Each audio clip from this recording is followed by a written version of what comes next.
twibutse wa mwami wacu ko byamugendekeye.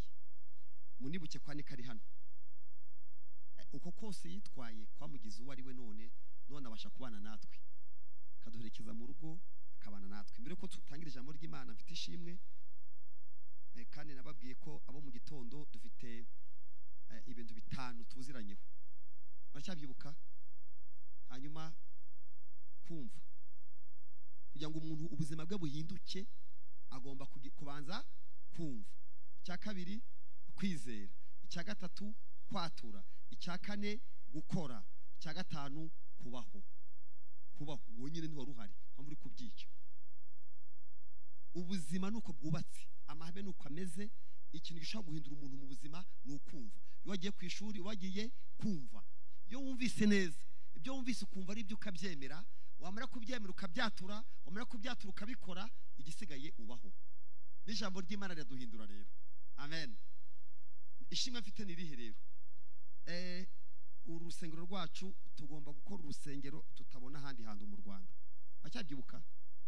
Nubwo ari ruto ariko abantu bazajya baza gukora urugendo ku rusengero rwacu. Ashaka kubabwira aho tugeze hanyuma mbabwire n'ibisigaye kuko nabyo birumva. Bigira gute? Muri rya hame nababwiye: kumva, kwizera, kwatura, gukora, kubaho. Bita ibyo dusigaje rero. Kanshima Imana ko bya byuma bizana umuyaga byaje.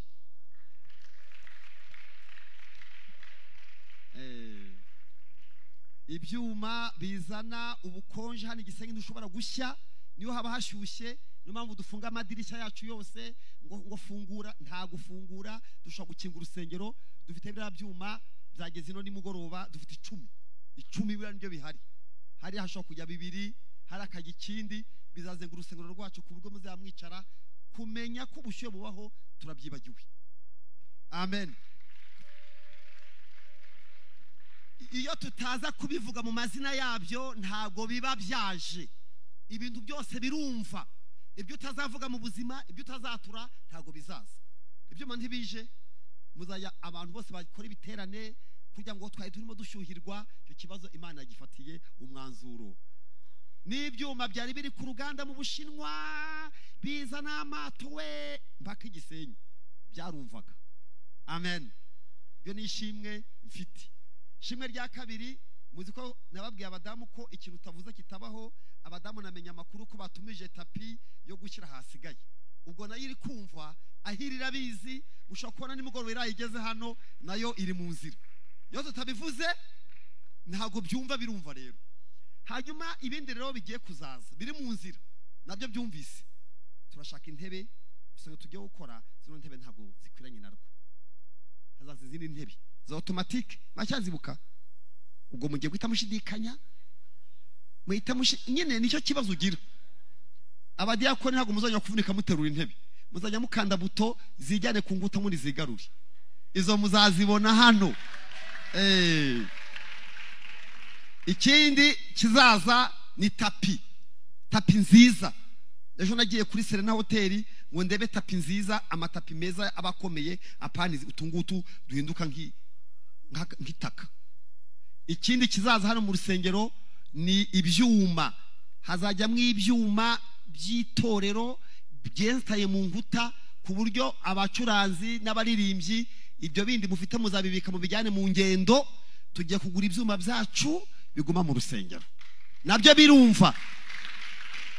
Nagiye kubaza ibiciro nagiye kubibaza. Ibyo byuma nabyo nagiye kubibaza aho babicuruza byuzuye urusengero. Ikindi kizajyamo na amatara meza, nayo arumva arabizi, aho arabizi nayo agira gute arumva.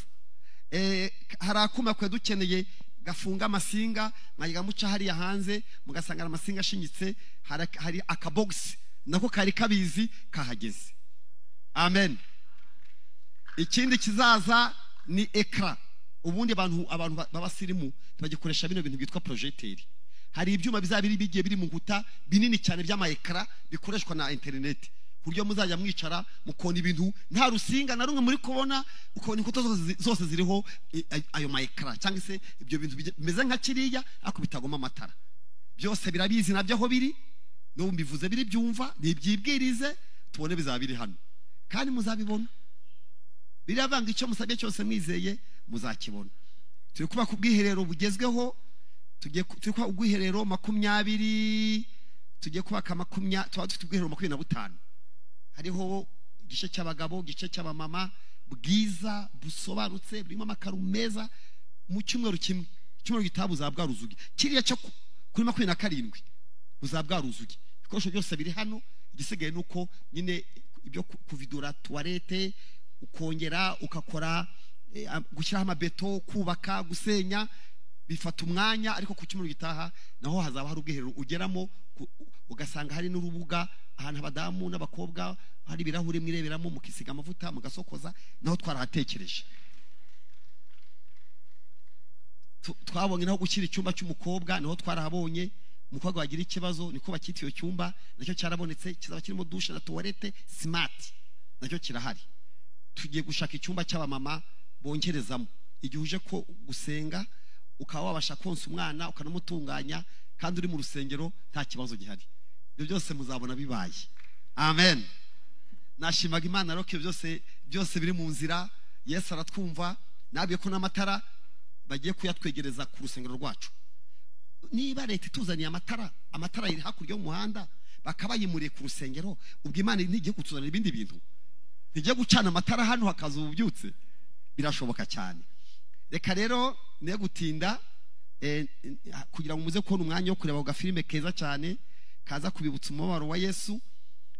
Numvise umwuka wera amata kubabwira kongera guha agaciro igaburo ryera.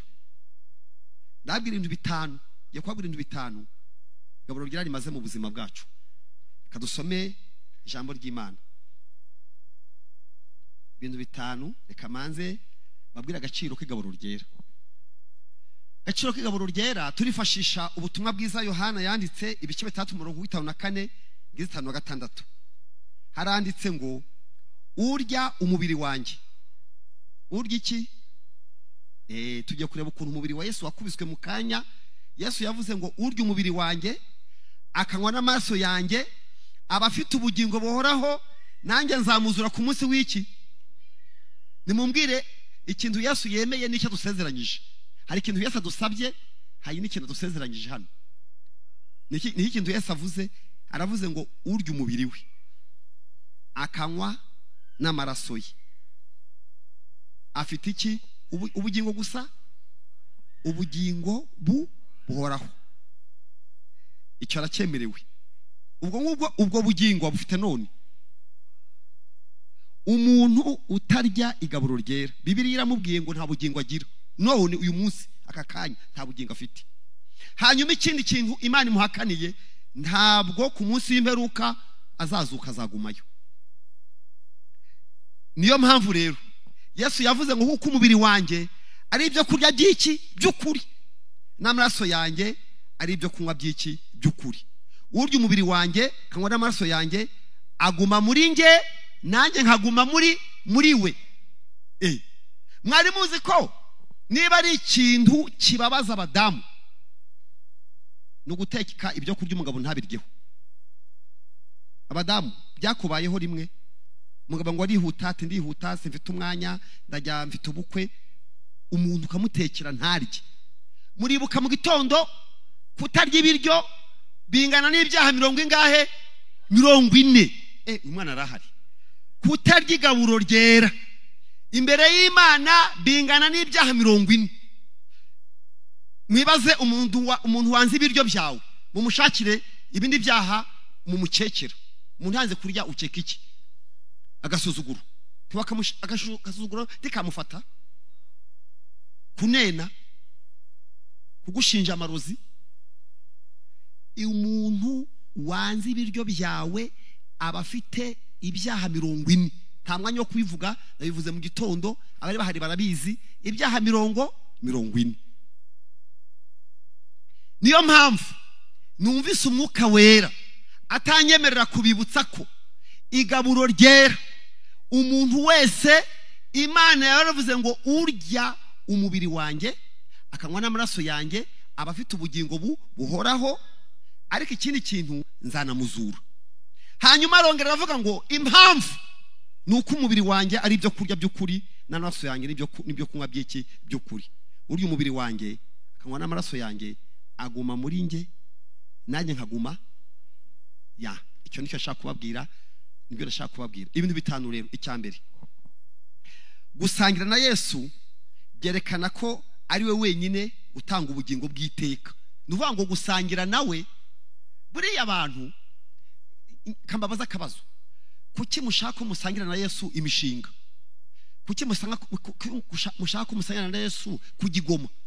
Kuki mushaka gusangira na Yesu kujya kwiga? Kuki mushaka gusangira na Yesu urugo rwawe? Noneho yateka wowe kazunguza umutwe. Mbibutse ko igaburo ryera ni komande yavuye mu ijuru, ntabwo ari igitekerezo cyacu. Icyo dukora twebwe tumeze nk'abaganga. Iyo ugiye kwa muganga baragupima, barangiza bakwandikira imiti, farumasi ikayiguha. Abapasiteri bameze nk'abatanga imiti yanditse.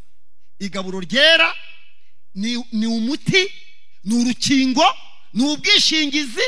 Niyo mpamvu iyo wanze igaburo ryera udakwiye no kubwira Yesu umujyane mu isoko. Uzarorere ubwo wamwangiye ibiryo, uzagende uzabage wifashe. Ubwo wanze igaburo ryera ntuzirwe umusenga ngo umujyane kwiga, ntuzamusenge umujyane ngo mu nzu ufite. Ubwo ibi ndacyo kubabwira ko abarokore bakizwa n'ibyo bumva, bakabyizera, bakabyatura, bakabikora, bakabaho. Warabyumvise? Warabyizeye? Ujya ubyatura? Ujya ubikora? Ese uriho? Mpamvu igaburo ryera ntago mwari murizi. Ntabwo ari komande yacu. Nubwo ari umugati bagura mu isoko bakazanamo na ji, ariko iyo amaze kuyaturaho ya magambo, ihindura ukomeza kuba umugati nkuko usanzwe, ariko icyo ukora muri wowe uriye ntikibe n'icyundi muntu wariye uwo mugati batawusengeye. Reka nsubiremo. Ngiye hariya muri alimentation, nabonye haje na Simba, nabonye hano yarahageze. Tuguze imigati ibiri. Mujya ko naguze umugati igaburo ryera. N'umuntu usanzwe aguze umugati wo kujya kurya mu gitondo. Bombi baragiye. Byose si ibiryo. Mwari umugati n'undi ari umugati.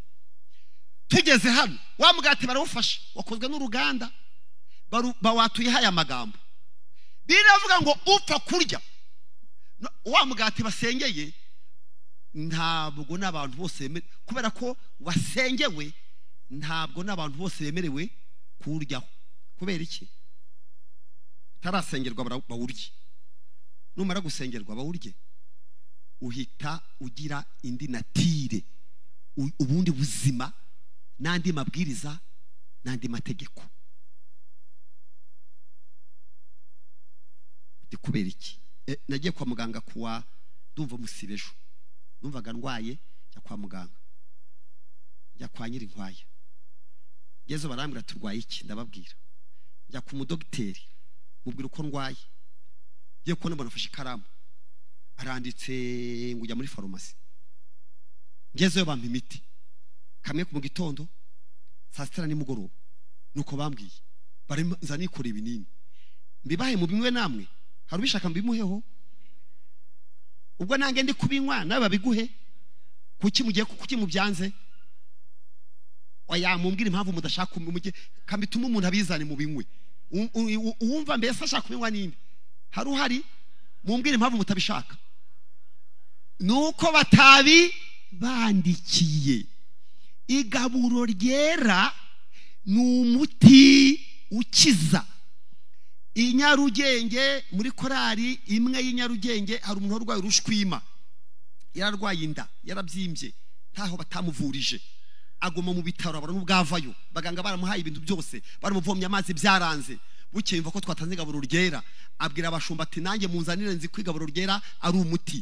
Ibi mbabwira byarabaye. Bamushyira igaburo ryera, arya kamanyu, anywa n'akaji gato, yahise akira arataha. Ni umuti. Nyamvu Bibiliya ivuga ngo upfa kurya agapfa kunywa atitaye ku mubiri wande, ngabaririye kwishyiraho urubanza no kurwaragurika. Niba ikintu kirya ukarwara, sitadire ko kiri mu buzima, ntabwo ari umutima tuba turiye tuba turiye icyo Imana yavuze hehe kuri umutsima. Gusangira na Yesu rero byerekana ko wowe ubwawe uzi neza ko ari utanga iki ubugingo. Iyo ni inyungu ya mbere, tuba twerekana ko ibintu turi gukora tuzi kiza kuvamo. Impamvu Yesu yavuze hariya muri Yohana 14 ngo Yesu niwe nzira n'ukuri n'iki n'ubugingo.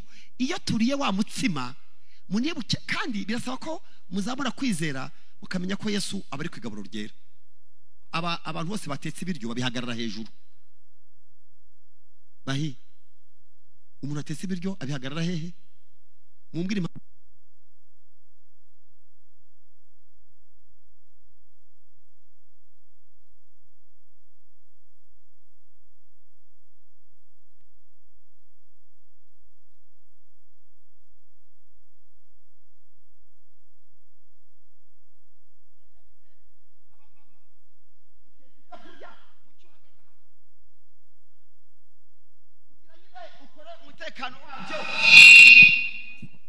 kandi umenye ko byanabaryoheye. Iyo tuje gusangira n'Yesu igaburo ryera, nyir'ubwite aba ari present, abahagaze hafi yabyo areba uko mwitwara. Mpamvuye Paulo yavuye ati nimujya kurya mwinire mwisuzume kuko nyiri ibi biryo abahicaye. Bashaka kubabwira ko kurya igaburo ryera byerekana neza kuzi wamenye neza utanga ubugingo. Icya kabiri, gufata igaburo ryera byerekana icyo bita iki umubano ukomeye mufitanye nande na Kristo. Hari umuntu umwe aba mu gitondo namubabwiye muracyamwibuka, ntago mwaje mwese, yanze ibiryo, baramwibuka, yanze abantu, yanga n'ibiryo bateka, babitetse ntabirye ntanabaramutse, ntiyaryaga ntanaramukanye, kandi yari umuyobozi w'abo bantu. Bajya kumurega ku wundi muyobozi mukuru cyane uruta uwo nguwo, bamurega hejuru, ariko ntibamureze ko atariye cyangwa se ko atabaramutsa, bamureze ibyaha 40. Bafashe kutarya no kutanywa no kutabaramutsa, babikuyemo ibyaha 40.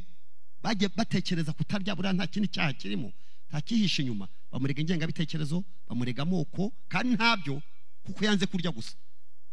Bamurega kunena, bamurega agasuzuguro, bamurega kubahimbira uburozi 40 ruzuru. Bigeze ku muyobozi wo hejuru, bamwandikiye aritaba, nari mpari, baramubaza bati ujya urya? Ati ntabwo ndya. Kuko utarya? Ati mbona abanyanga abandi banabi, nanze kurya ibyo kurya byabo. Urabaramutsa? Ati ntabwo njya ndamutsa. Bati ibyaha 40 bakureze biragufasha, urahitamo gusezera akazi cyangwa uramukanye unarye. Birangije biyemeza kumwambura inshingano no kumuhagarika muri aho kazi. Ati mureke nsabe imbabazi. Bati banze babiteke babizane hano urye. Banze babiteke urye tureba. Ko yari yanze gusangira n'abantu babana. Umuntu wanze gusangira nawe, ndashaka kubabwira niba ari ikintu mukwiye kwitondera. Umuntu wanze igaburo ryera ntago azajya mu ijuru. Mumbwire impamvu atazajyayo. Kambaza abantu babasheri, wowe ufite umuhungu ukamunena, ufite ubukwe ngo uzajya kubana nawe, ntibishoboka. Niba ari ikintu mukwiye kwitwararika no gusangira na sheri wanyu witwa Yesu. Niyo mpamvu igaburo ryera rigaragaza ubufatanye bwo kubana na Kristo, kutarirya egara amacakubiri. Ngiye nshobora gufata kutirya igaburo ryera kawushakira ibyaha 40, amacakubiri, ivangura ry'ijuru, kuko bawanze Imana, gasuzuguro, kunena, bese kwirata, ibyaha byawe. Niyo mpamvu mwese muri iteraniro musabwa kurya igaburo ryera, ariko mukarirya mugize gute? Mwejejwe.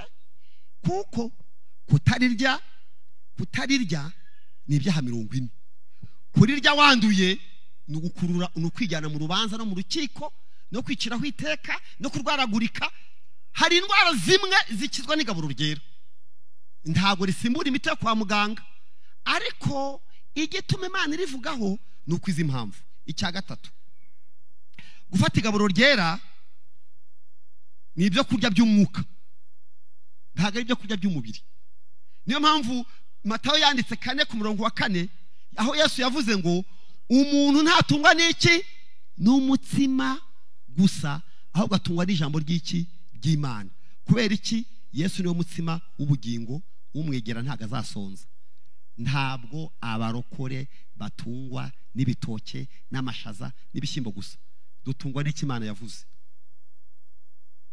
Dutungwa n'Imana yavuze. Ikintu Imana asohoye mu kanwa kayo kiradutunga. Mwari muzi ko hari abantu n'ubicaye hano ari Imana yabazanye hano, kavuga ati gigisenyi nzabana nawe, ugasanga rya jambo ry'Imana rihindutse ubuzima. Niyo mpamvu mbinginga bene data ngo muye gukerensa amaraso ya Kristo, muye gukerensa n'umubiri wa Kristo. Kurya igaburo ryera ni ibyo kurya by'umwuka, kandi mbutse kabarokore batungwa n'ibintu bizera. Kamba hakagero koroshye kandi muzi nkiri hano ko ngiye gusoza kugira ngo turebe agafilme ka Yesu, wenda kagute katumukunda igaburo ryera, katumugaruka.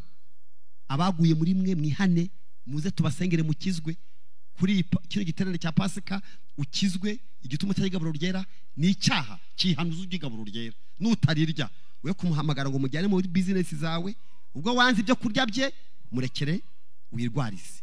Ariko inama nakugira, igera igaburo ryera. Hari akantu nzi mwese, abana kuvuga ntibyemewe. Bamwe bizi iyo umuntu yicaye imbere nta kuvuga, ntago byemewe. Icyo uvuze wakivuga twese tukacyumva, nguye microphone ukivuge. Niba utabasha kukivuga ntungire kuvuga ukije iki. Nongere nsubiremo, abarokore batungwa n'ibyo bizera. Tugiye muri Egiputa. Egiputa ni muri Afurika. Hari y'Abisiraheli bajya ku Gikanani. Ikintu cyatumye bavayo ni ibintu bimeze nk'ibindi kubabwira. Imana yababwiye ngo mugende mushaka umwana w'intama mumubage, buri nzu yose rebe iyo ntama mwabasha kumara, mushake n'imitsima itari mu musemburo, murye muhagaze mukenyeye. Nimurangiza mufata amaraso y'intama mwabaze muyasenge ku muryango w'inzu. Kambabazi ikibazo, si nk'ibisazi byo. Murebe buri rugo rwabaza intama. Intama bagiye kuyisangira, ni ibiryo byo bari guteka, bari yezokeje. Buri wese afasha amaraso asize ku muryango. Imana irababwira ngo marayika urimbura nanyura hano akasanga amaraso aratambuka. Ubwo nk'uko ibyo bintu ngo marayika urimbura unagera hano ngarasanga amaraso abareke. Kambabwire abanyamahanga babyumvise, nabo harimo abanyamahanga bakoraga muri izo ngo, nabo baragiye bagira gute, bashyira amaraso ku miryango. Marayika mwamenye ko yaje kuza. Marayika aba yaraje, yaravuze ngo naca muri Egiputa ngo agasangaho inzu itagira iki amaraso. Ndashaka kubabwira ko ibi bintu by'abarokore bikizwa nta kindi no kubyemera no kubyizera. Nushaka amarojike n'ibindi bisobanuro n'amafilozofi ntago bishoboka. Wowe bikore, ntibiguhenda, ntacyo bigutwara. Sangira na Yesu. Maze basiga amaraso ku miryango. Marayika urimbura araza rero. Yagendaga areba iki? Yarebaga mwamari ni cyarebaga kugira ngo yikomereze. Amaraso babyita mu cyongereza ngo ni Passover. Yarigenderaga akiciraho akinyuriraho, yasanga amaraso ati nta bindi ndebamwe imbere. Cyo shinzwe no kureba iki amaraso. Mwibaze Yesu aje gushaka abantu barya igaburo ryera, agasanga utarimo, ugasanga ayo maraso y'icyo gihe siyo noneho dusiga ku miryango. Iyo turi igaburo ryera tukanywa tukafata igikombe n'umutsima, tuba natwe twishinganishije. Marayika urimbura ageze aho dutuye asanga amaraso ya Kristo atuzengurutse. Amen. Bari bavuze ngo udakora ibyo ngibyo akabisuzugura. Nabwiye ko umurokora akizwa n'ibyo yumva, akabyizera, akabyatura, akabikora, akabaho. Bo rero harimo abantu abatarabikoze. Rero Marayika aragiye, bari bamubwiye ngo yice umwana w'imfura wese wo muri urwo rugo n'ikintu cy'imfura cyose itungo. Mwibaze rero, umugabo yari imfura iwabo, ubwo ntapfuye yaba apfuye harya ubwo wa mugabo arapfuye, umugore nawe w'imfura arapfuye, umwana wabo aragiye nawe w'imfura, umukwe wabo nawe ni iki ni imfura. umukazana wabo nabo niki ni imfura. Isiraheli abanyegiputa bose bapfushije abantu kuko batari bazi iyi kode. Password, umubare w'ibanga wo mu bintu by'Imana ni ukubyizera. Noneho hari undi muntu nshaka kubabwira witwa Rahabu, ni indaya. Rahabu yari indaya. Amaze kuba indaya baramubwira ngo ejo yari kizagwa. Aravuga ati se ni iki nakora kugira ngo ndokoke? Bati biroroshye, wowe wumvire. Bigenze gute? Aravuga ati uzafata agatambaro ugashyire ku idirishya. Abantu baza gusenya Yeriko nijya kugwa tukagiramo imbere, tuzashakisha agatambaro nitukabona ku idirishya barimo bazabaho. Abo batasi rero baragiye babanza gutanga amakuru, baravuga ati twageze muri Kanani, hari umuntu waducumbikiye yitwa Rahabu, umwuga akora ni indaya, ariko yadusabye service, yatubwiye ngo ntashaka gupfana n'abandi bi Kanani, twamwemereye iyo faveri kubera yuko yemeye kuducumbikira, ariko ikimenyetso twamubwiye ngo umva Rahabu rero kugira ngo urokoke ni iki murokora nagaci nagashumi yagashyize hehe. Baramubwiye ngo nubyibagirwa ntugashireho ntuzatubaze. Abantu bose bambutse Yorodani bagiye bazi ngo mugende mureba kuri buri nzu ko ari w'ikimwe abana mwe agatambaro. Noneho rero Rahabu baramubwiye ngo agatambaro kakiza n'izindi ndaya zose zo muri uwo mujyi wanyu, uzazijya urwara, izizemera zijye hehe muri iyo nzu. Indaya yemeye ikajya mu yarapfuye, yasigaye mu Bisiraheli turamo. Abarokore bazajya mu ijuru kubera kwizera Kristo Yesu. Twebwe turabanyamahanga, twebwe ntabwo turabisiraheli. Ikidukiza cyonyine n'amaraso yande ya Yesu. Niyo mpamvu mwe gukereza amaraso, ntabwo muri abisiraheli mwebwe mwari muzi ko Yesu aje aka kanya, aje nk'isaha. Byagenda gute? Muri kuntu byagenda, habanza kuzuka basinzire muri Kristo Yesu, n'abandi bariho uyu munsi bamwizeye bakagira gute, bagahindurwa, ugakiza kagahita kimukira hehe mu Bisiraheli.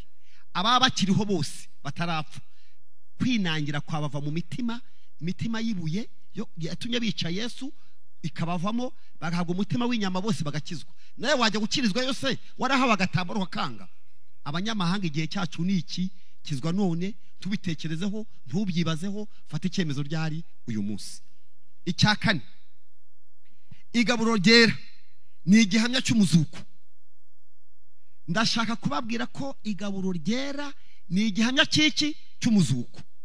Yohana 11 haranditse ijambo Yesu yabwiye bashiki ba Lazaro, yarababwiye ngo ninge kuzuka n'ubugingo, unyizera kakantu makumvise, kumva, kwizera, kwatura, gukora, kubaho.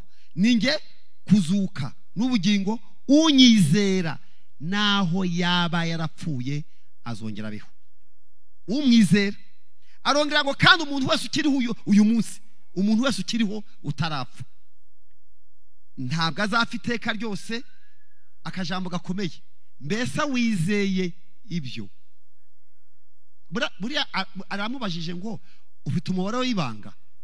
Umubare w'ibanga w'abarokore ni ukwizera Imana. Y'Imana utayizera ntacyo mupfana, ntacyo uzayikuraho, ntabwo uzazuka, ntabwo uzajya mu ijuru. Kandi icyerekana ko Imana uyizera ni uko wemera ijambo ryayo. Icya gatanu cyo cya nyuma, gufata igaburo ryera byongera ubusabane bwacu nande na Kristo. Niyo mpamvu mujya mubona abantu badasangira kugira ngo bazakundane biragoye. Baravuze umugani mu Kinyarwanda ngo akanwa kariye kakakwima, iyo kavugije induru ntago wumva. Buriya rero kambabwire, ndashaka kubabwira ko igaburo ryera, iyo uri kurya igaburo ryera nta mutima ugucira urubanza, uburi haribyo bita gucangiya. Gucangiya si Giswahili ni iki? Gusangira. Ni ukuvuga ngo iyo uri kurya igaburo ryera, kubera ko ari ibintu byo mu mwuka, nta uri kubona ari umugati bawuteguye, ariko mu isi y'umwuka na Yesu nawe abari aho ngaho. Mbese murimo murya ngaho muri kusangira muri babiri, musangira imibabaro ye, ubusa nk'umufashije. Mbese usanga aho wamurekeje Getsemani, usanga aho mwajyanye, usanga aho mwajyanye gusenga cya gihe by'amaraso yabize, usanga aho nawe mwafatanyije wa musaraba yikoreye, usanga aho nawe bikubabaje koko. Mbese ubusangiye na Kristo imibabaro, ariko mukanasangira ibyishimo, mugasangira umuzuko, mugasangira umunezero, hakabaho icyo bita umubano wanyu ukomeza kwiyongera. Kamabwira akantu rero nsorezaho, Yesu ni umwami utwara abami, kandi iryo zina ntabwo ari ryo tumuhimba. Hari igihe njyamona abandi bayobozi bo ku isi, hari igihe tubabwira ibintu bitavuye no ku mutima. Twaga turirimba mu mbuto kera, impamvu muvuze nuko atakibaho, ntacyo yantwara. Hari abantu habaye muri Kongo ku ngoma ya Mumbutu, muzehe warahabaye, yajyaga avuga disikuru ayivugaga, abantu barahagararaga mu nzira, ariko kuvuga disikuru agize nk'ikintu avuga, abantu barahagararaga, bakanabeshya, bajya batubwira ngo uyu muvuze nabi ngarakumva, niko batubwiraga. Bava ko Mumbutu ari omonipreza avuga ngo abera hose iki icyarimwe, batagira ubibeshya muvuga, ati umuvuze aragutera nijoro, niko batubwiraga. Bakatubwira ati kandi mu nama ntakajya ajya mu nama ngo izibera mu mahanga, ngo agenda akicara mu nama nko muri Amerika, akaba no muri Zaire, ngo nta inama yijyamo yibereye hariya. Abakongomani bakamuramya, bakarira, bakikebagura, bakamurimba, bapfani, bakamuririmba, batagira amazi, batagira ibiryo, batagira umuhanda, baririmbye mu mbuto sesese ku gwendo wazabanga. Buri gitondo tukamuririmba, buri gitondo, ntacyo atumariye, Yesu we ntabwo tumubeshyira. Ntabwo mpagaze hano ndo kubeshyira Yesu, ndashaka kubabwira ko Yesu we ni omnipresent, arahari. Ariko icyo mukundira, ntabwo Yesu ahari gusa, hari n'akandi agira, ni omniscient, azi byose, akongera akaba omnipota, ashobora bingahe byose. Ibaze, arahari, abera hose icyarimwe, ashobora byose, azi byose, yagutumira ku meza ukanga. Ariko ikibabaje kwanga ntacyo bitwaye, ariko ni wanjye ntuzana muhamagare mu zindi aferi zawe. Mwami Yesu, uza tujyane igoma, unjye imbere, nkujye imbere, ndateka nturye, ngiye nguherekeze.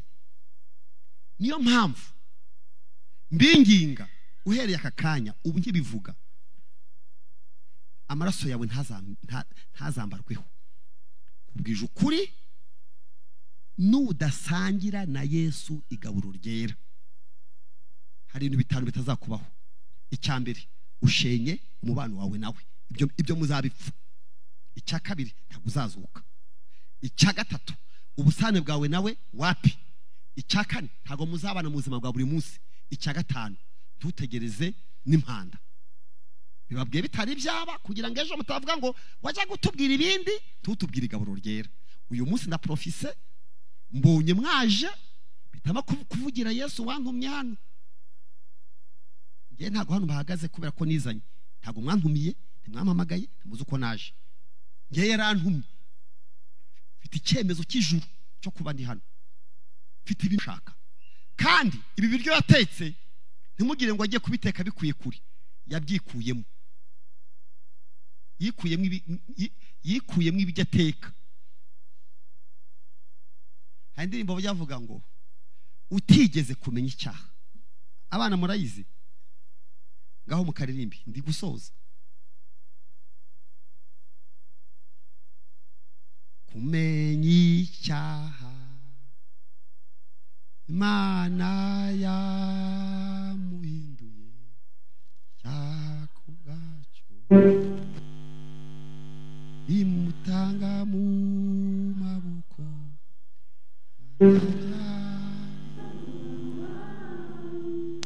zozi byanditswe kuri we. Aha, Imana yikuyemo igisubizo. Imana Imana ngo yaricaye nta kandi kavuga gutyo ngo yishakamo ngo yihugiyeho nta handi kavuga gutyo ngo yihugiyeho atwe ntiyaba kitubaraho musubiremo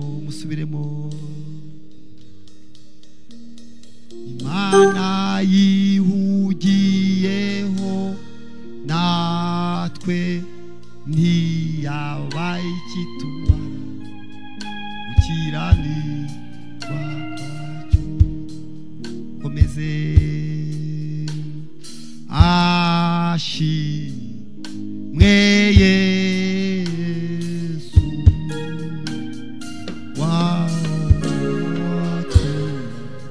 watuzeni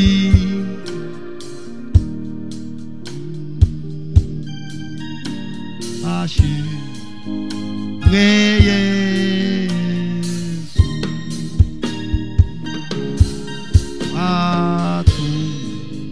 watuzeni. Abandi batambye bo muri Ancien Testament bajaga bagira ibintu bibiri bakagira cyangwa bitatu bagiraga bitatu bagiraga intama itaribo bakayikura handi bakayigura bakayorora hakaba hari intama y'umuturage yazanye Imana kababwira ati rero nubwo mugiye gutamba ibyaha by'abandi namwe muri abanyabyaha nimubanze mwirwaneho mutagwa imbere yanjye bajyaga no gutamba bafite ikiziriko mu kuguru none ikiziriko kikaba kiri hanze y'ihema akambara amayugi ku myenda yambaraga amayugi noneho akagenda agatamba igitambo akabanza akirwanaho kugira ngo Imana nawe ibanze imwemere abone gutambira abandi ibyaha byabo noneho yatinda bagakeka ko yaba yatinzeyo bagafata ikiziriko rero cyabaga kiri hanze bagakurura bakumva ko bakumbagize gutya bataracyahari batinya ko yaba yaguyeyo abana ba Aroni babiri bari abana b'Abalewi baguyeyo baje kurahura umuriro mu baturage uw'Imana bacariye bawuzimije nkuko mubona mujya gushaka imiriro hanze mukazana ibintu by'isi ngo mubyinjize mu rusengero iby'Imana twabiretse tukazana iby'abadayimoni dukuye hanze ngo mukaburi munsi mushakisha ibintu by'abazimu n'abadayimoni mugenda muzana mubishakisha barabizanye barashya Imana yababwira ngo ntimubaririre umutambyi wa kera rero yabanza gushaka intama ye ngo yirwaneho nawe atagwa imbere y'Imana icya kabiri uretse iyo ntama ugarangije ikibazo kimureba akongera akazana n'intama y'uwo muntu nawe none Yesu we yabikoreye icyarimwe yaragiye arabanza ahituka intama Imana yamubwira ati nta yindi ntama ndi bushake wowe uri intama ni mpamvu Yesu yitwa umwana w'intama w'Imana ugira gute ukuraho ibyaha by'abari mu isi Yesu yarabanje ab'intama nabyo yarabikoreye kuba intama Yesu yarabikoreye yumviye se yusomye mu Bafilipi bice 2 havuga procedure cyangwa se process yanyuzemo kugira ngo Imana imwemere ngo yabonye guhana n'Imana atari byiki kugundirwa uzi ibyo bita ubwo ikintu yakoze urakizi yabwiye n'Imana ati hajya kuba intama bisaba iki ati no kwambara umubiri nyine ukabura Imana ukaba n'umuntu amemuta arafwa ndava mu ijuru nambare umubiri ndawambara urawumpa nkumanukanye mujyane mu isi nkufite Imana tereka principe z'abantu bo mu isi bivuruguta mu nda z'abanyina baba mu nda z'aba mama wabo Imana iramufata ari diminiwa we wanze guca bugufi sinzi icyo uricyo Yesu yicishije bugufi ahinduka urusoro noneho Imana yaremye ijuru n'isi ikarema izuba n'inyenyeri itabona hikwirwa yicara mu ijuru akari intebe yayiri amugura akajya mu isi kugira ngo ahinduke intama yaciye bugufi ahinduka urusoro mu nda ya Mariya ngenge nibaza ukuntu Yesu yiciye mu nda ya Mariya amezi 9 najya mukubita inkokora cyangwa avuka ku mezi 2 hivanamo yarindiriye amezi angahe 9 murebe Imana bayitwite kugira ngo ab'intama adupfire bari bamubwiye ngo kugira ngo upfire abanyabyaha ugomba kuba umeze nkabo wambaye umubiri nk'uwabo urwara nkuko barwara uburara ubira ibyuya ujya koga umuntu uvuye mu ijuru numva kari agasuzuguro kanyuma karuta kandi kwambara kino kinyago cy'igikote kintu kiruha kintu kibiri ibyuya nicyo bamuhaye ubwo rukote barufashe bati Yesu we urashaka kujya mu ijuru ati gikiri gikote uzambara ijuru se ubwo nyine urabimenya uko bigenza niba ushaka gupfira abantu emerube nkabo araza avukira mu kiraro ngiye sinavukira mu kiraro ndumwana w'Imana navukira najya kuvukira ahantu hasobanutse waruzi ko Yesu wowe uza nizo avukiye mu kiraro muri mwebwe uzi ko Mariya yavukiye mu kiraro yabyariye umwana mu kiraro murakizi harahumuraga njyamana abavyeyi b'iki gihe ngiye kubyara none ubaye iki nzategura icyumba cy'umwana nibikise n'umukobwa hanyuma ibitanda imitako ibyaye Yesu sarabizi ibyo Yesu sarabizi impamvu Yesu yaciye bugufi ko urura rwego yagiraga ngo ajya ahantu hanyuma habi haruta handi hose avuke ku rwego rwa nyuma hatazagira uvuga ngo yavukiye mu mugi none uranga guca bugufi naho shobuja gucunguye yavukiye mu kiraro kugira ngo abo wari we none yarabikoreye Yesu yakoreye cyari cyo none amaze kuvuka abarahunze Afrika uzi kuba impunzi abagiye muri Afrika ahungirayo yahungiye kuri Nili yiriwaga ari impunzi murabe Imana irahunze Imana irahunga baragahunga narakana kandi na Mariya none ntimumurenganye yarazi yego kari iby'Imana batse uyu mwana azakura ati murebe Yesu ari konga Imana yo nk'umuntu yaremye wamifoto ya Yesu ari konga ne kumwe Yesu we waronse nyine ati uronka ati wo ngo waremye ati wararemye se ko kati cyane ati mbere na mbere nari Imana burya se nahoranye n'iki ni Imana ibintu byose ni ngewe wabiremye nizuba ririmo n'ukwezi ati na Mariya ari mati kucyumwonka se kugira ngo mintama nuko njya konka nk'abana bose bo mwisi ngaragare ko ngewe ntazakora icyaha Yesu yigize kuriya ku bushake kugira ngo ace bugufa kubone abaronse umurebe bamuhetse ariko Yesu aratangaje kandi ngo kamabwire mutega amatwi mu byumve uko Yesu yari ameze bari kumwoza mu kabase bari kumuranjika bari kumuhagira mu kabuno hagiye ubona utwana bikutwagira mu kabuno ko museka waruzi ko nago yabaga hari kabiri ni mu mburi kuntu yabaga hari kabiri yabaga hari hehe yabaga ari akabodi nyine umubiri we nyine uraho ariko na spirit n'ubumana bwe bucungira hafi Yesu ari aho ngaho nkuko n'ubu ngubu ndi kuvugana namwe Yesu ari hano ubu ngubu impamvu mu musuzugura nuko mutazi ko aha hantu ngiye kubabwiza ukuri iminsi yavuba agiye kuza nagaruka ibyo mwigira ntabyo muzongera kwigira ibyo wigize biravuga ngo azazana n'iki n'ingabo ze aya makuba yose yamazeho azaza mu bwiza bwe tazaza nk'uko yapfuye ameze azazana n'ingabo zimushagaye azaza nk'uko yarameze kera tarapfa nubwo mu musuzugura muri ababira muhaguruke muhamashi mukayamwima muhaguruke mukonashi mukanga muze musaya nawe muti ntabwo dushaka ibiryo byatetse muzabonana uzabonana na Yesu ajya asa nkaho adahari kandi nizo imbaraga za Yesu igituma Yesu akomeye nuko ari hano mukamutari kumureba n'ubu tuvugana arahari n'ubu niwe watuzanye hano mwese muri abo yaremye abaremeye imirimo myiza ngo muyigenderemo kandi abaremera muri Kristo Yesu aravuka arangije kuvukira aho hantu iyo ngiyo aragenda uwitwa se cyangwa se umurezi we Yosefu abaragunyutse nawe arapfuye ubwo Yesu w'imfura niwe wasigaye kwirwa baza iki kugira ngo n'ibiryo wowe wa Yesu barabakene abaza kugira ngo baze kurya agaburira batanamwemera bene nyine bamwita ikinyendaro batahanye yarabazaga akagura imbaho mu gakinjiro akazibaza akirwa yikoreye imbaho nicyo bamuziho abi wabo mu gihe cye ntabwo Yesu yarazwi ko ari Imana bari bazi ko ari iki ari umwana bazanye ikimenyetso yigeze ahera ngo yigeze ngo bahera ngo ayoberwa inzira imujyana mu rugo mwamenye ko bagiye gusenga ngo Yesu ibaze bagiye gusenga bari benshi bari bavuye nk'uwava iriya Nyagatare yagiye gusenga Rusizi bazagenda n'amaguru kubera ko bari abantu benshi baragiye bageze nka za Muhanga bati mu bana twajyanye kakana kaheze harya ngo ntibamubuze mu bantu basubiye hehe bamusanga hehe ari gukora iki yababwiye ngo iki bati wa mwana we baramubwiye nakaja akusha umva Yesu we wari hanganye ngende Imana ukambira kuriye ngo wakana we twagushatse ngewe naso twakubuze wari hehe undi ati se ubundi uretse ko mubona nca bugufi njyaro mpuriye namwe jewe ngo mwambuze ntimuzi kwinza ari ya papa nagiye nari mu nzu ya data reka mubona mbi wanyu mumpeka nirwa nikoreye imbaho njyandi umwana w'Imana nuko naciye bugufi gusa.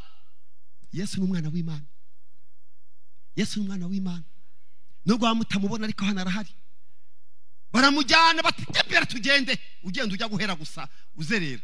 Aravuga ati mwanjanye gakeya, kejo nzazuka nkicarana na papa, nkicarana iburyo bwiwe, mwakwitonze kejo muzanyoberwa. Yesu akora muri ubwo buzima. Uyu Yesu tuvuga kuba umwana w'Imana yarabikoreye. Imyitwarire yatumye ab'icyari cy'uyu munsi kugeza igihe amaze imyaka 30 abana na nyina bakamusohora mu iteraniro. Mega muri tatesha bariga bahagarara ntibamwemeraga uretse nyina wenyine. Yakobo ntiyamwemeraga, nabashiki be ntibamwemeraga, n'abandi bakamusanga ari kwigisha ngo Yesu we gasohoka ibiryo byahiye ari mu iteraniro. Abantu bati yewe ati bene so basaze gutahe babibaze kari bese man Yesu yahuye nakaga katweke filime ye Yesu rakubititse bakamusohora bati bene njoko yaravuze ngo bene mama ni bande nabumva ijambo ryanje bakarikomeza kugeza igihe Yesu agiye mu murimo. Bigeze igihe bamugambanira bamwita shebuja w'abadayimoni ngo barakuvuze bakuvuze ikisi baravuze ngo Yesu niwe shebuja w'iki w'abadayimoni. Ngiye umuntu amvuze y'umuntu antutse bitamona ko afitanye isano nabo batukaga Yesu nta kibazo ngira kuko muna ko niko babaye nabo niko bamugiriye niko mu buringi yaririmbye. Uwo mugabo rero mbabwira n'ubu ngubu tuvugana ari hano. Iyi sambu ni iyi, iyi sambu ni iyi. Toro rya depere ntago ari ry'umuntu. Niba nyirarya harazazi azahagarare hano, ahagarare hano bamuruhimbi avuge ngo niwe. Haro muzabona haro mwabonye basise ntawe. Ariko Yesu yaravugiye abwiye Yohana ngo ninje nzira yaravuze ngo mfite imfunguzo z'urupfu n'izikuzimu. Ndi uwa mbere nkaba n'uwiki n'imperuka. Ndarufa nkaba n'iki na omega. Yesu ni inyuguti zose. Arufa ni A, arufa. Omega, omega ni inyuguti ya nyuma yo mu Kigiriki. Omega ni inyuguti ya nyuma yo mu Kigiriki twakwita Z. Hanyuma arufa, A ni inyuguti ya mbere. Yesu ni inyuguti zose. Yesu ni A, Yesu ni B, Yesu ni C, Yesu ni D kugeza kuri Z. Abandi bose siko bameze. Bafite itangiriro n'iki niherezo. Uyu mugabo mbabwira ndi gusoza cyo gusoza samwe ndabona zigeze kugira ngo tufate nakanya kureba kaga filime ke nibura kaze gutuma wongera gutekereza. Kamabwira kantu ngiye kubabwira kandi munyemerere murakumva muhagaze niko mwakumva neza. Iyo ugiye iyo bagutumiye gusangira n'umuyobozi ugenda wambaye ute? Wambaye ute? Ngiye kubategeka kugira gute? Kubategeka mbatekesha iteko ry'umwuka. Abagore mwese muri hano nimuza kwigabura ugera ku cyumweru n'indi misi isigaye muzajya muza mwambaye wa mwambaro mwiza mugira. Umwawumvise umuntu uzawusiga mu rugo ajya ashaka handi ajya kubera iki? Ntiwajya gusangira n'umukuru w'igihugu wambaye incocera.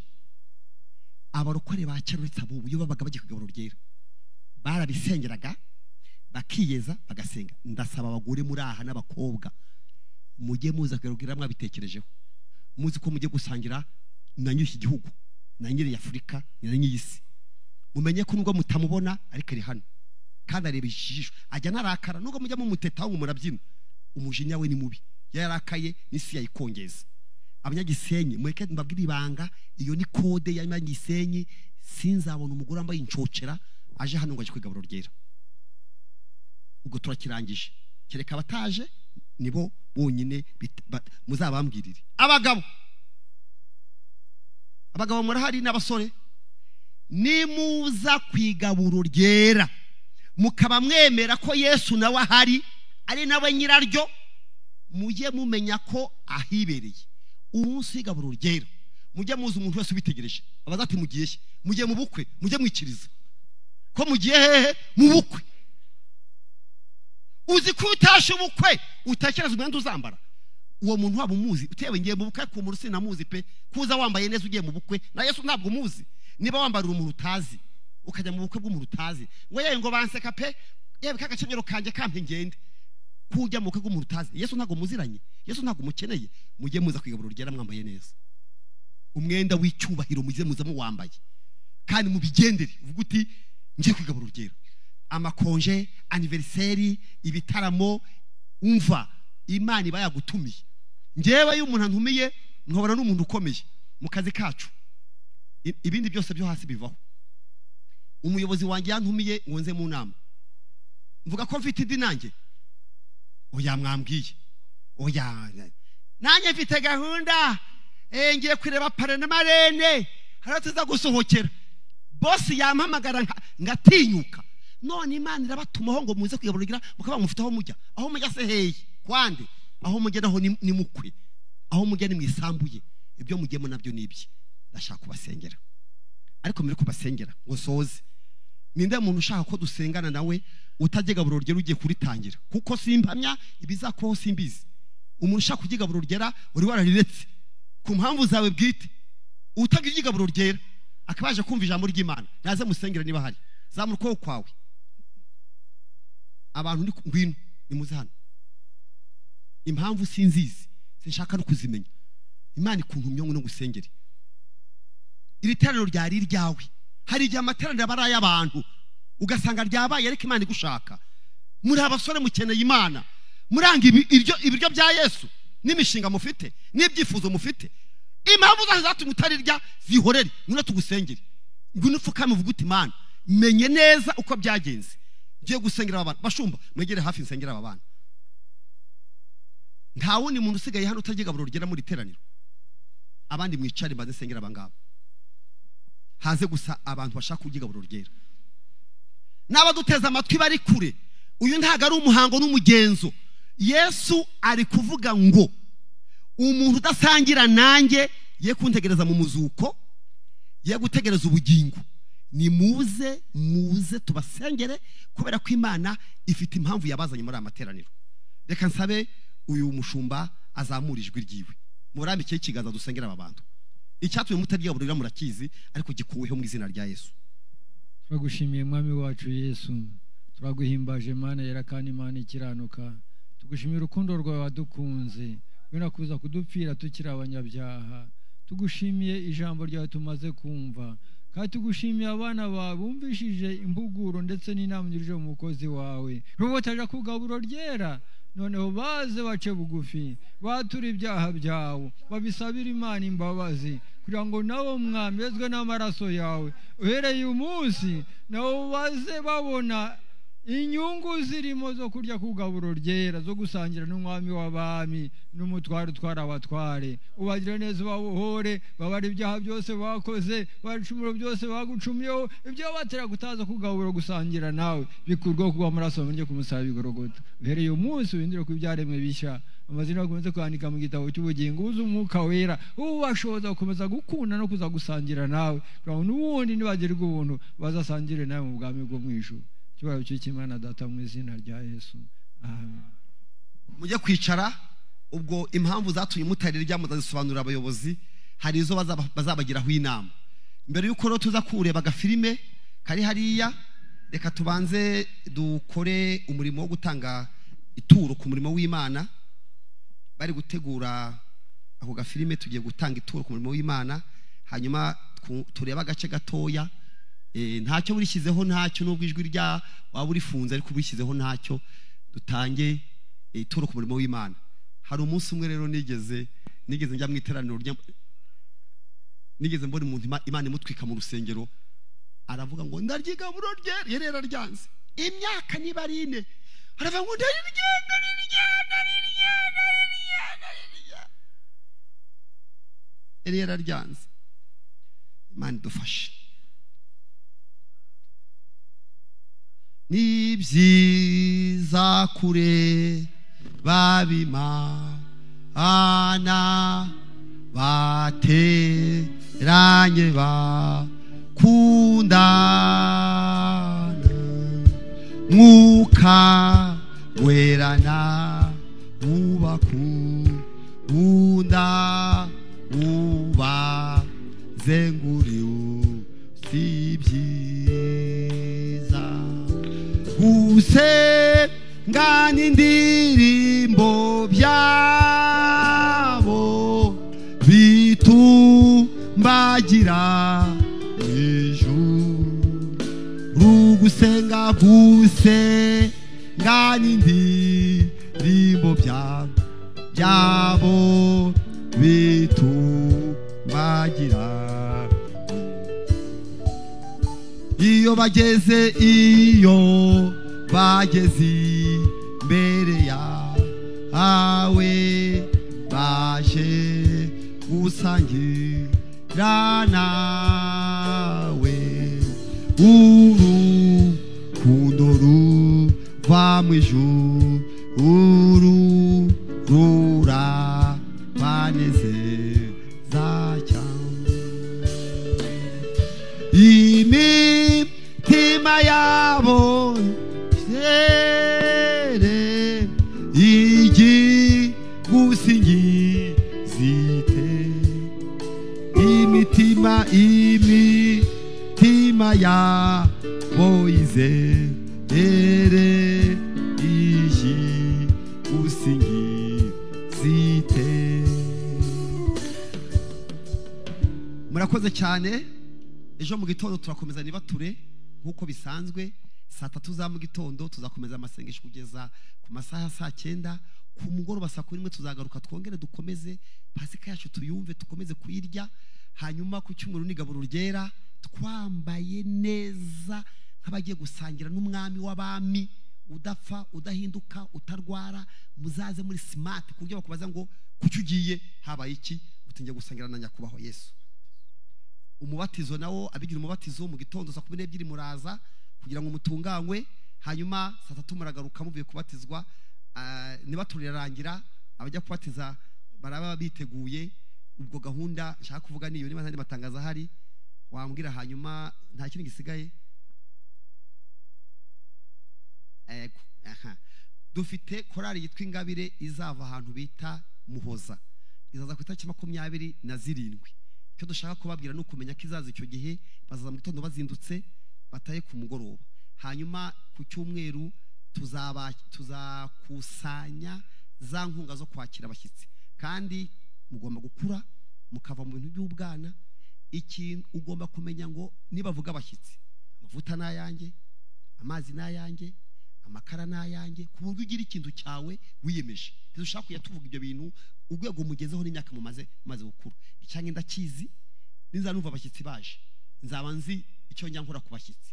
Namaze kumenya abantu hano bazizana, hari uyemeje amazi, hari uyemeje iki. Ndashaka ko mugira ku rwego mukura. N'uburi ibyo wiyemeje uzubutuguti ngiye mugure kuri liste ara guhagarara ku ruhimbingo y'inyamango ubuto ng'igitungura ka rwego turiho turi smart mu bitekerezo. Cyo dukora turakizi no kujya umuntu akora ikintu yiyemeje. Nkuko abagore bari gukora amasuku hano. Hari umudamu wambwiye sinshaka kumuvuga, yarambwiye ati njewe urusengero niyemeje miliyoni nzagena ndeba akantu ati ngewe niho akantu kose aho bagiye bagera nzagendana nabo. Uri intwari we yariyemeje miliyoni iso yitanga ute ati buri kwezi ndegeranye 100,000 kugira ngo inzu y'Imana ise neza. Urumva ngo yarabyiyemeje. Uwo ngo nuwambwiye he nabandi bagiye bavuga ibindi. Hari umuntu uherutse kumbwira ati pase ati ko ngushaka urashakira iki? Arambwira ati mfite umuhigo wuhese ati riyanze umuhora muvuga ngiye kubaka mu icyumba kimwe cyo kwakira abashyitsi. Uzajya uryamamo wese akaryamaho inzira muri ngororano ngengera ngagiye gutangamo amakaro gusa. Reka da ikintu yambwiye, yarambwiye ngo zashyiramo amakaro hehese muri icyo cyumba, yashyire muri dushe, nshyiremo inzugi, nshyiremo amaravabo, nshyiremo amatoilette, nshyiremo ibirahuri, nguri igitanda, nshyiremo matera, nshyiremo amashuka. Ngo ni wa muntu umwe nshyiremo amameza. Ati ngiye buretse funguzo gusa nzatanga ngiye nzabaha icyumba kirangiye. Ndamubaza igiciro cyabyo wabukizi? Ati igiciro cyabyo ntacyo kingiye. Igitanda tuzashiramo wabuzi ko gihenda? nk'igisenyi badakora ibintu by'umwanda bipfundikanyije. Yarambwiye ngo nge sinteye ku giciro cyabyo, icyumba kimwe nzacyubaka kirangize. Ubwo ntazi n'igiciro, fagitire ntayizi, hazamwitana nk'icya miliyoni. Ntabwo hagira ibintu by'umwanda, hajyamo amatara zazindi z'amarasoro yandi iterwa n'abantu 5, none hajyemo amatoilette imeza arutandi. Yarambwiye ngo nge nzagikora. Abarokore bakirwa n'ibyo ubwo nyine bagiye gukora, muzumva akena abarokore. Hari umuntu witanze ibuye, abantu bagiye gutanga ubwitange bwo kubaka buri kintu, azana ashaka ibuye mu murima araryikorera ku mutwe, arishyira mu mufuka, araza ku rusengero n'ibuye, batisa bitemada n'igihaza atereka n'ibuye by'ikisi. Ati ko ari kwitanga ngewe se nkabanze ko ntacyo mfite, akiri ibuye nzi ko muzarikenera mugiye kubaka. Uzi umugisha Imana yamuhaye uwo muntu. Abarokore bakizwa n'ibyo bizera, mujye mukora mu kwizera no mu rukundo. Ubwo rero abashyitsi bazaza, buri wese agambirira ikintu azakora, kandi kibi cyawe Imana izajya ikikwibukiraho. Komeze kubitekerezaho na nijoro nyine, bwo ibindi tuzabikora akasigaye tuzakerekana ejo. Habonye 2 zigeze bashaka ko mutaha, kutaha 2. Ndino mwisibi rananira kugushi muko bikwiriye, numuzampuru ndirurimi ngengusi ngizite, ndaguhimbaza ndaguhimbare zamucunguzi imbabazi wanjye, ukanyoza ibyaha nakoze mu maraso wavuye, ndaguhimbaza ndaguhimbariza mucunguzi imbabazi wanjye, ukanyoza ibyaha nakoze mu maraso wavuye. Fata akanya gato utekereze kuri Kristo.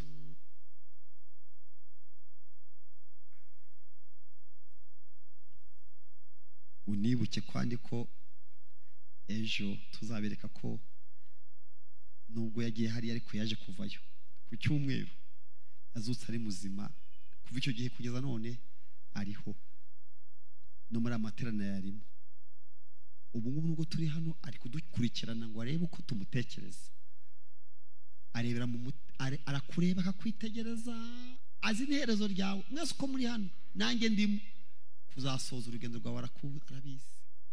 Ndi nkawe rero namuha ubugingo bwanjye bukaba ubwe. Mana, turi imbere yawe uyu mugoroba, turagushima ku bwa Yesu waduhaye, akaza mu isi akambara umubiri upfa, umubiri ukubitwa, umubiri uva amaraso, umubiri usonza, umubiri ubira ibyuya. Inkoni yakubiswe zari zanjye, ari amacumu yatewe yari ayanjye, iriya misumari yari iyanjye, ibyaha byacu nibyo yaziraga. Niyo mpamvu yadusabye ngo uko muzajya murya mukanywa muzaba munyibuka, munerekana urupfu napfuye, munerekana ko nzagaruka. Uyu mwanya tubonye filime yibara nkuru y'uko byagenze, ariko azagaruka mu bwiza bwe, azaza atafite imisumari, azaza atababaye. Niyo mpamvu adusaba ngo tube maso, twitegure kuzamubona agarutse.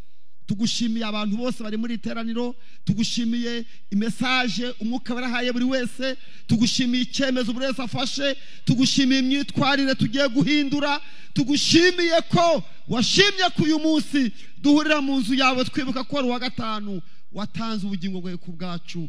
ubwo tugiye gutandukana Yesu urinde abajya kure n'abajya hafi tuzahure ku munsi w'ejo tugushima kandi umwuka w'Imana akomeze kudusobanurira byinshi nitugera mu rugo dukomeze kuganira nawe Mana ubwo tugiye gutandukana reka ubuntu bwawe urukundo rwawe hamwe no kubana n'umwuka wera bari n'umuntu wese muri twebwe urakoze Mana mu izina rya Yesu ugira neza amen murakoze Imana baha umugisha